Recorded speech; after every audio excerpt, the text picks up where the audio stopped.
Yo, salut tout le monde, c'est Fanny Kata à l'appareil, j'espère que vous allez bien. Aujourd'hui, on se retrouve pour la review de Boruto, épisode 72, donc 72. Donc, qu'est-ce qui se passe dans cet épisode? On commence un nouvel arc fillers, mais qui peut être considéré comme principal. A fortiori, en final, l'arc shoujo pouvait également être considéré comme principal, comme canonique de l'œuvre, puisque l'auteur de Naruto en personne a scénarisé ces deux arcs. Et donc cet arc-ci aurait dû avoir sa place dans le manga, mais il s'agit d'un arc plus fanservice et qui d'ailleurs, cet arc, s'il aurait été dans le manga papier, aurait peut-être été considéré comme de la redite. Pourquoi je dis de la redite? Parce qu'au final, on se retrouve avec un fanservice très poussé sur l'un des arcs préférés de Naruto, qui est l'arc de la désertation de Sasuke de Konoha pour pouvoir rejoindre Orochimaru. Ici, c'est les mêmes bails, le même sel, mais c'est par rapport à Mizuki. Donc, Mizuki déserte Konoha dans cet épisode. On ne sait pas pourquoi, même si au final on peut faire la théorie, en plus d'après un peu les spoilers qu'il y a eu, Mizuki déserterait Konoha dans le but d'aller se friter avec le troisième Otsutsuki et récupérer les pouvoirs qu'il lui a dérobés pendant l'arc Boruto The Movie. Donc théoriquement, c'est pour ça qu'il déserte Konoha. Mais donc, je vais un peu vous refaire un peu l'épisode pour vous expliquer un peu pourquoi on en arrive là et pourquoi on en arrive à la désertation de Sasuke, etc. Donc l'épisode commence par l'attaque de deux gardes de Konoha, qui gardent la porte principale de ninja de Mind Class, par des personnages masqués, dont un personnage qui ressemble assez étrangement à Orochimaru. Est-ce qu'Orochimaru aurait attaqué en personne ces deux gardes? C'est possible. Je me demande si c'est pas Orochimaru et l'autre dont j'ai un trou de mémoire, le sbire d'Orochimaru, celui avec l'épée qui a des pouvoirs aquatiques là. Tamori, je crois qu'il s'appelle, ou un truc comme ça. En tout cas, tout simplement celui qui était dans l'équipe avec Sasuke pendant la désertation de Sasuke justement. Je pense que c'est eux deux. En tout cas, j'ai un doute, mais je pense que c'est eux deux. Et un troisième larron attaque par surprise avec des techniques de coton de foudre. Ce larron, c'est ce personnage qui semble être donc Mizuki. Donc ils battent les deux gardes et au final la journée commence. Cette attaque a eu lieu à l'aube, juste avant donc que le soleil se lève. Et donc la journée commence, et c'est là que toutes les missions des Genin sont annulées et que tous les ninjas supérieurs sont convoqués d'urgence, donc par Naruto en personne. Donc cette convocation, et surtout les ninjas supérieurs, cachent ces informations aux Genin et au peuple, parce qu'ils ne veulent pas provoquer la panique en leur disant qu'il y a eu une attaque pendant la nuit. Et donc il y a une réunion qui se déroule avec donc Naruto et les autres ninjas supérieurs, surtout Konohamaru, Sai, Shikamaru, etc.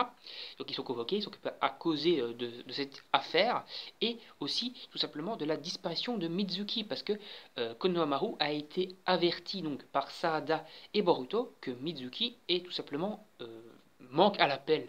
D'ailleurs, dans cet épisode, Naruto et Sarada se sont rendus à l'appartement de Mizuki. Ils se sont rendus compte que son appartement était un peu glauque parce qu'il y avait quasiment aucun meuble, seulement une photo de Boruto dans un coin et tout, donc assez glauque. Et ils se rendent compte au final dans cet épisode, aussi un petit peu donc de nostalgie, d'émotion, tout simplement qu'ils ont beau traîner depuis des mois avec Mizuki, faire des missions avec lui, mettre leur vie en danger pour lui, ou que lui mette sa vie en danger pour eux, etc., qui sont soi-disant les meilleurs amis du monde, mais pourtant ils ne connaissent au final pas du tout Mizuki, ils ne connaissent pas ses parents, ils ne connaissent pas ses origines, ils ne savaient même pas qu'il vivait dans un endroit aussi bizarre, donc ils ne connaissent au final pas du tout leur ami, et donc ça les perturbe. Ça perturbe surtout Boruto qui considère vraiment Mitsuki limite comme son meilleur pote. Donc il est très perturbé par tout ça. Donc il se décide au final à jouer les espions en herbe et à s'infiltrer donc dans la résidence, dans les bureaux du Hokage pour avoir les informations qui leur manquent sur la dispersion de Mizuki et sur ce qui s'est passé dans cette attaque. Donc il y a une petite discussion qui se déclenche par rapport à ces attaques, qui se demande qu'est-ce que ça pourrait être, que ça pourrait être un coup des Otsutsuki, on dit non parce que normalement Sasuke est censé les traquer et les Otsutsuki restants, et donc ils auraient dû être avertis avant même cette attaque, ou Sasuke aurait dû les avertir de l'attaque. Ben, si l'attaque avait eu lieu, mais il aurait dû être au courant et leur dire ouais cette attaque a été provoquée par les Otsutsuki que je suivais, etc. Donc normalement ça ils devraient être au courant. Donc ça ne peut pas être les Otsutsuki qui ont fait cette attaque là. Est-ce que c'est une piste terroriste? On n'en sait rien, c'est peut-être possible, mais tant qu'il n'y a pas de revendication, on ne peut pas être sûr, etc., etc. Il parle de ça. Et au final, donc, ça vient sur le plateau tout simplement que Mizuki a disparu. Et donc, Naruto s'apprête à leur dire qui est Mizuki. Donc, parce que, en fait, personne encore est au courant à part Naruto et peut-être Shikamaru, donc certaines personnes vraiment proches de l'histoire, qui sont au courant en fait que Mizuki est tout simplement le fils de Orochimaru, personne au courant d'autre. C'est là que Tsunade en personne se ramène, petit fan service, retour de la 5e Hokage, 5e ou 4e, non 5e Hokage, donc plutôt cool, voilà, petit fan service, etc. Et il leur demande au final, ouais, il se passe quoi, c'est quoi ce bordel, pourquoi est-ce que le village se fait attaquer, t'es Hokage, maintenant il faut prendre tes couilles sur la table et résoudre ça, voilà, la Tsunade de base, quoi. Et au final, donc, Naruto décide de partir avec donc toute l'équipe, voir au chevet des soldats moyenne classe qui ont été blessés pour utiliser les pouvoirs de Ino pour lire dans leurs pensées et voir comment s'est déroulée l'attaque. Ils font ça et ils se rendent compte au final que Mizuki, au final, qui pensait avoir disparu, parce que Konohamaru, je crois que c'est Konohamaru, non c'est Sai avait trouvé au final le bandeau frontal de Mizuki sur les lieux de l'attaque. Et donc au final leur première hypothèse était que Mizuki était la cible et qu'il avait été enlevé par donc ces ninjas qui avaient attaqué. En fouillant dans les pensées des ninjas, ils se rendent compte qu'en fait Mizuki est parti de son plein gré avec ces deux personnes-là et qu'il est donc maintenant considéré en fait comme un déserteur. C'est-à-dire qu'il a déserté le village. C'est-à-dire si tu te barres du village sans avoir eu l'autorisation, peu importe tes raisons, t'es considéré comme un traître. Et donc pour l'instant Mizuki est considéré comme un traître et donc il pourrait tuer limite à vue par des ninjas de Konoha. Surtout que Naruto finit par lâcher l'information vitale entre guillemets que donc Mizuki est le fils d'Orochimaru. Donc du coup tout le monde panique un peu.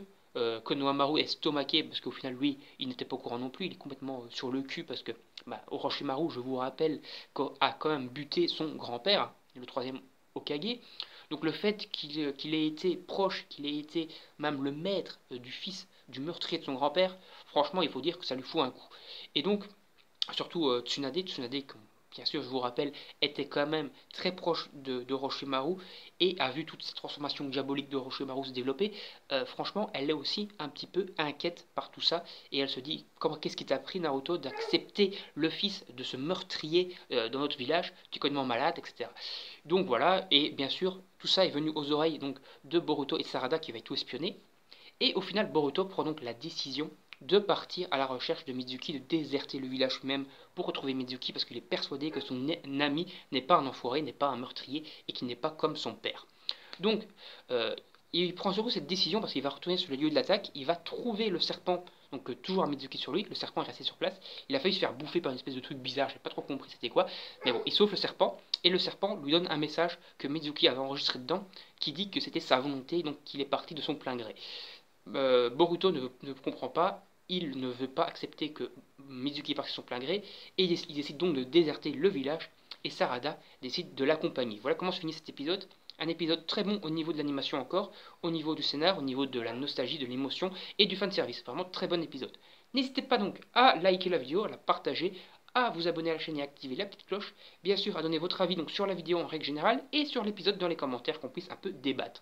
Moi, c'est donc un épisode que j'ai bien apprécié et je vais suivre cet arc avec intention. Salut tout le monde, à la prochaine!